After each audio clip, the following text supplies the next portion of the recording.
세계에서 가장 유명한 전공 기자를 뽑으라면 로버트 카파라는 사람이 뽑힙니다.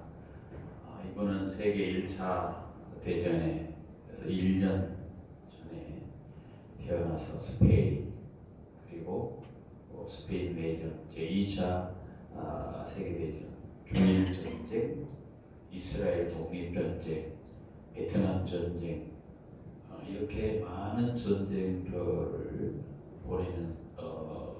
하면서 전 생애를 보냈습니다.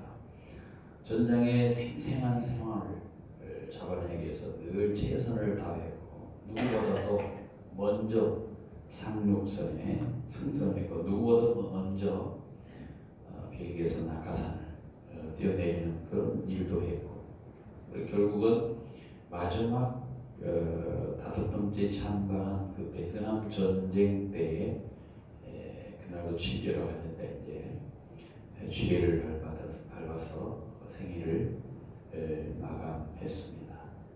그렇게 남긴 그의 사진들이 유명한데 장엄한 사람들의 그 죽음과 눈물 그리고 고통 이런 것이 그의 사진 안에 고스란히 그렇게 담겨 있다고 합니다. 한 병사가 기관총을 향해 머리를 맞아 죽는 그런 장면, 또 해변에 접근하는 상륙정에 포탄이 쏟아지는 장면, 그리고 한 병사가 저격병에 총알에 맞아 쓰러지는 이런 장면들이 굉장히 사람들의 마음을 먹먹하게 하고 감동을 주는 그런 장면입니다. 전쟁은 총탄 그리고 포탄, 미사일 이렇게 요즘은 그런 방향으로 다 하고 있습니다. 예전에는 그렇지는 않았고 칼과 창, 활 이런 것이 있을 때가 있었죠. 과거에 그런 창, 활이라든가 요즘에 포탄이나 총이라든가 미사일이라든가 이런 모든 그 전쟁의 그러한 도구들 이런 것을 우리가 생각하면서 늘 무서움, 참혹함 이런 것은 과거나 현재나 다 누구에나 다 있습니다. 과거나 현재나 전쟁이 일어나면 다 누구든지 다 죽음에 대한 공포 때문에 전쟁에 참가한 군인이나 또 전쟁에 보내는 그 가족들 굉장히 큰 고통 속에서 긴장하고 두려워하는 것이 사실이라고 하는 것입니다. 전쟁의 공포와 두려움을 생각하면서 우리가 오늘 본문을 읽으면 이 말씀을 읽으면 더 많이 이해가 될 거라고 생각을 합니다. 왜냐하면 이 시편 20편은 전쟁에 임하는 왕과 병사들을 위해서 온 백성이 하나님께 도움을 구하는 그러한 기도의 내용이기 때문입니다. 물론 반드시 전쟁에서는 승리해야 될 이유가 있죠. 그것은 바로 영토나 백성 그리고 주권을 지킬 수 있기 때문에 반드시 승리를 해야 되기 때문에 온 백성은 군대가 왕이 승리하도록 그렇게 기도할 수밖에 없습니다. 요즘 러시아와 우크라이나 사태가 지금 거의 러시아에서는 벌써 우크라이나 지역의 영토를 침범해서 지금 들어가고 있다 그런 얘기를 우리가 뉴스를 통해서 듣고 있습니다만 어찌됐든 간에 전쟁은 국가적인 승리를 떠나서 개인의 삶, 개인의 죽음 이런 문제 때문에 전쟁에 임하는 군인이나 가족의 마음은 굉장히 그만큼 더 절실할 수밖에 없고 우크라이나 그 백성들이 나라 사람들이 얼마나 지금 힘든 그런 가운데 긴장 가운데 지니고 있습니까? 전쟁에 나가면 군인이나 어느 그 뉴스를 TV를 봤더니 여자분이 나도 전쟁에 나가 군인으로서 하겠다고 자원해가지고 이렇게 자기가 지금 그 총을 잡고 사격을 연습하고 하는 모습을 제가 어제 봤습니다. 전쟁터에 나가면 살아서 돌아올지 실제로 돌아올지 아무도 예측할 수 없기 때문에 그만큼 간절히 기도할 수밖에 없는 것이죠. 기도자들은 그런 긴박한 급박한 상황을 이끌어서 오늘 본문에 보니까 환난 날이라 환난 날.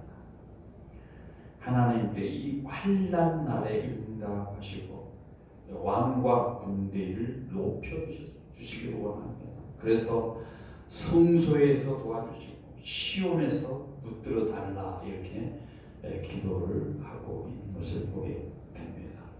하나님이 도와주시지 아니하면 결코 우리가 승리할 수 없습니다 라고 하는 그런 뜨거운 백성들의 그 마음이 그대로 녹아있는 그런 기도의 내용입니다.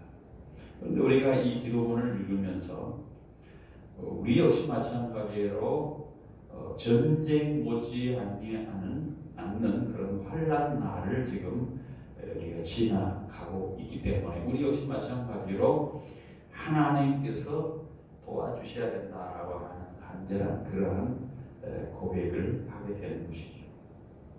실제로 포탄과 총탄이 비오듯이 쏟아지는 상황만 환난이겠습니까? 그렇진 않다는 거예요. 군인들이 전쟁에 나가면 적과 싸우면서 느끼는 그 두려움, 그 무서움, 오늘 이 시대를 살아가는 우리에게도 역시 마찬가지로 있다라는 것이죠. 원치 않지만 많을 만큼 우리에게 헤아릴 수 없을 만큼 다양한 우리 상황들이 전쟁의 상황들을 얼마든지 경험할 수 있도록 우리에게 다가오고 있다는 것입니다. 애들 이제 태어나서 아이들 유치원에 보내는 것부터 옛날에 유치원 대란 뭐 이렇게 표현해요. 대란. 뭐 또 이제 학교 들어가 공부하면 입시 대란 다 전쟁을 표현하고 있죠. 자기 몸을 보살필 수 없을 정도로 그냥 매달려야 되죠. 입시 전쟁이 끝나면 대학에 진학하면 전쟁이 끝납니까? 그렇지 않죠. 예전에는 대학에 뭐 낭만이고 뭐 들어가면은 기쁨이고 뭐 그런 꿈이었는데 요즘 그렇지 않잖아요. 도서관에 들어가서 자격증 따야죠. 연수하고 연수 스펙 따야죠. 실업자 그렇게 해야만이 이 자기의 미래를 개척해 나갈 수 있는 그런 전쟁터에 몰려 있다고 하는 것이죠. 수많은 사람들이 그러한 환경 속에서 얼마나 스트레스를 받고 있습니다. 취업 전쟁도 있고, 뭐 4년 공부하면 대학이 보장되는 그런 건 아니지 않습니까? 끊임없이 경쟁해야 됩니다. 직장에 들어가면 그럼 직장에 들어가면 전쟁이 끝나느냐? 그렇지 않다. 진정한 전쟁은 직장에 들어가서 또 그때부터 시작됩니다. 옆 사람들이 잘리고 옆 사람들이 탈락되고 이렇게 그래서 스트레스 받고 옆에서 죽어가는 자살하는 이러한 사람들을 보아야 돼요. 이런 상황이 군의 뒷대에서 총에 전쟁이 가서 칼에 맞아 피 흘려 고통스러운 그런 고통뿐만 아니라 지금 이 시대를 살아가는 사람들의 삶의 모든 형태가 어쩌면 고통과 고난의 밤, 걱정의 밤, 근심의 밤, 두려움의 밤을 지새우는 일이 한둘이 아닐 거라는 것이죠. 우리는 모르죠. 겉으로는 그냥 표현 안 하고 나타나 보이지 않지만 많은 사람들이 그런 고통의 세월을 보내고 있습니다. 수년 전에 미 국방부의 한 해 자살 한 군인이 얼마나 되느냐 한 해 동안에 349명이었다고. 이 자살률은 옛날에 그 미군이 아프가니스탄에 전사한 298명을 넘어요. 전쟁에 나가가지고 죽은 전사자보다 미군 내에 그냥 군인으로서 있는 자체가 그냥 힘들어서 자살하는 경우의 수가 더 많다는 사실이죠. 물론 우리가 세상 살아가면 우리를 그런 극단적인 곳으로 몰아내는 그런 일이 얼마나 많습니까? 칼이 아니고 총이 아니고 전쟁이 아니더라 하더라도 무서운 삶의 전쟁 때문에 우리는 힘들어하고 있다는 것입니다. 그렇다면 이러한 전쟁을 앞두고 이스라엘 백성들이 했던 자세는 뭐였냐는 거지. 그들은 오늘 본문에 보니까 하나님께 엎드렸다는 거예요. 우리도 마찬가지로 이러한 전쟁 상황, 이런 어려운 시대를 살아간다면 우리가 할 수 있는 일은 자신이 엎드리는 거예요. 가족도 엎드리고 국민이 엎드리고 이 나라도 백성들이 엎드려서 그 살 길을 찾는 거지. 오늘 본문은 그렇게 엎드리는 길만이 사는 길이라고 얘기하고 있는 것입니다. 두 개, 특별히 오늘 본문을 통해서 하나님 백성들이 이 환난 시대를, 환난 때를 지나면서 집중해야 될 것이 뭐냐? 첫 번째, 환난 때일수록 하나님께 예배하는 데 더 집중해야 돼. 사람들이 힘들면 제일 먼저 무엇부터 안 하느냐면 예배하는 것부터 그냥 포기합니다. 교회에 나오는 것부터. 이게 문제라는 겁니다. 그러나 우리가 이런 어려움에 당할 수 있도록 환난 때를 당할 수 있도록 집중해야 될 것은 사실 하나님 앞에 나아가는 거예요. 그래서 전쟁에 임하는 왕과 군대는 무엇보다도 그 승리를 위해서 하나님께 나아갔다는 의미로 오늘 보면은 그들이 소제와 번제를 드린다 그렇게 말합니다. 2절에 보니까 성소에서 너를 도와주시고 너를 붙들어 달라 기도하고 있고 3절은 내 모든 소제를 기억하시며 내 번제를 받아 주시기를 원하노라 이렇게 표현하고 있습니다. 물론 우리가 하나님께 나와 예배하는 것은 하나님만 높이는 거라고 생각을 하고 있습니다. 그리고 하나님이 나의 예배를 우리가 예배를 안 하면 하나님이 무슨 큰 일을 당하는 것처럼 하나님께 예배 드려주는 것으로 생각을 합니다. 그러나 그렇지 않다. 우리가 예배하는 것은 나를 위해서 예배하는 게 사실이에요. 하나님을 높여 드리는 것 그 자체는 나를 위한 것이라는 거죠. 이 예배는 하나님만 높이고 사실은 하나님만 경배하는 거죠. 그것이 우리는 예배에 나와서 하나님께 예배하는 것을 통해서 우리가 우리의 삶을 유지해 나가는 것입니다. 우리는 예배를 통해서 하나님께서 전지하신 분이고 전능하신 분이고 하나님이 모든 마음의 소원을 허락하시고 모든 계획을 나의 모든 계획을 이루어 주시는 분이라고 고백하게 됩니다. 이 예배와 고백은 그래서 환난을 당한 사람들, 어려움을 당한 사람들이 이 사람들에게 있어서 너무나도 중요한 일입니다.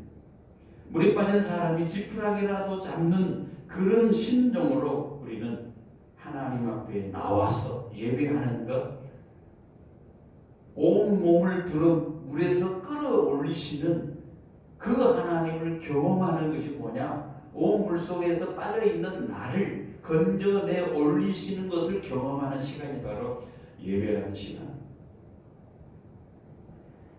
다윗과 요나단 우리가 잘 알고 둘도 없는 친구입니다. 이 공통점이 뭐냐 보면은요, 목숨의 그 경각에 이들이 큰 위기 상황에서 그들이 할 수 있었다는 것은 하나님을 믿음으로 고백하고 하나님을 절대적으로 의지했다는 사실. 요나단이 병기든 소년에게 이렇게 말합니다. 여호와의 구원은 사람이 많고 적음에 달려있지 아니하다. 블레셋 사람들이 보기에 그들 두 명은 숨어서 구멍에서 나온 사람들이었지만 숨어있는 사람이나 다름이 없었지만은 요나단과 이 블레셋 사람들이 요나단은 블레셋 사람들을 하나님께서 자기의 손에 넘긴 사람이라고 생각합니다. 내가 혼자지만 하나님이 나를 저 블레셋 사람들을 내 손에 넘겼다라고 그렇게 믿고 있었다는 것이죠. 수모 구멍에서 나온 자들로 생각했던 그 요나단은 사실은 그 움츠려 있는 모습으로 보였지만 사실은 하나님의 손에 붙들려 있는 사람. 우리가 그 다윗이 골리앗을 이긴 장면을 잘 알잖아요. 거기에서도 보면은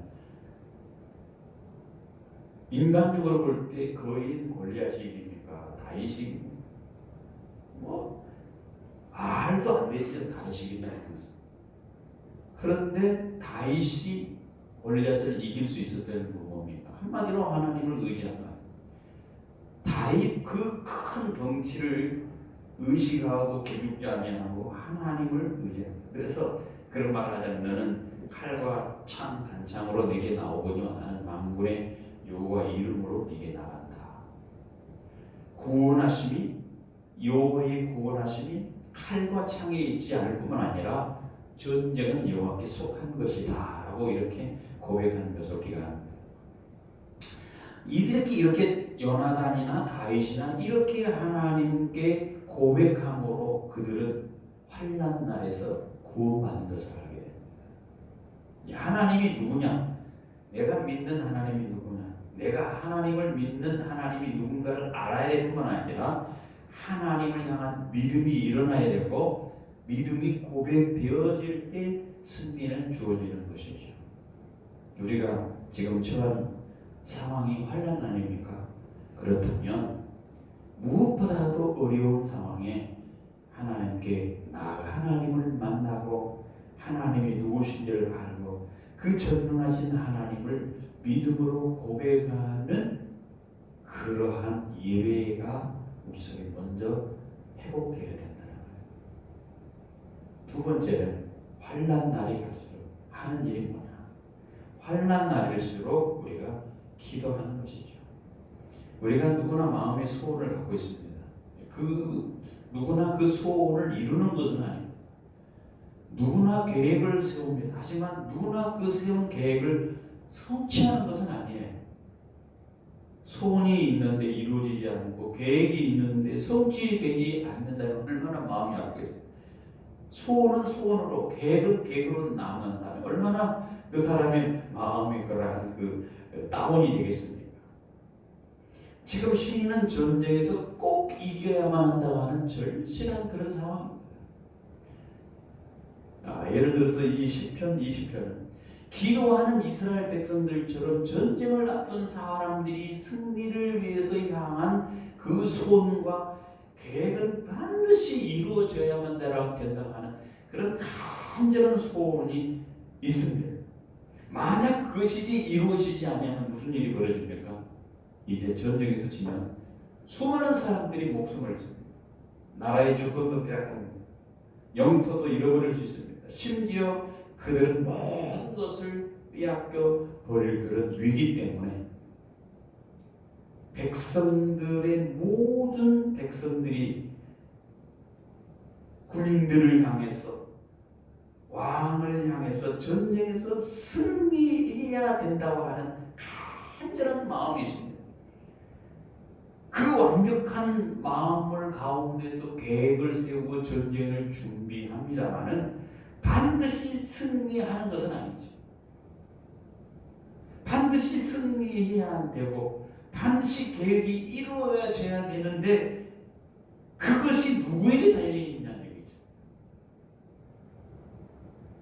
그 전쟁 앞에 조급한 그런 환난 앞에 있는 이 마음을 지금 대변해 준 게 뭐냐? 그 긴박한 시간에 다윗이 선택한 것은 하나님께 기도하는 거예요. 하나님만이 내 마음의 소원을, 하나님만이 그 모든 계획을 이루어 주시는 분을 믿고 전쟁에서 승리의 깃발을 휘날리도록 해달라고 기도하고 있는 것입니다. 하나님은 우리의 마음과 소원과 계획을 이루어지게 하실 수 있는 전능하신 하나님입니다. 그래서 시편에 그런 표현이죠. 37편 4절에 여호와를 기뻐하라. 그가 내 마음의 소원을 이루어 주시리라.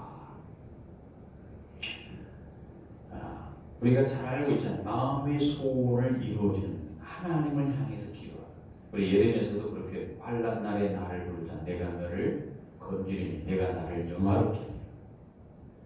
하나님 향한 믿음의 자세, 기도의 자세, 이것이 바로 뭐냐?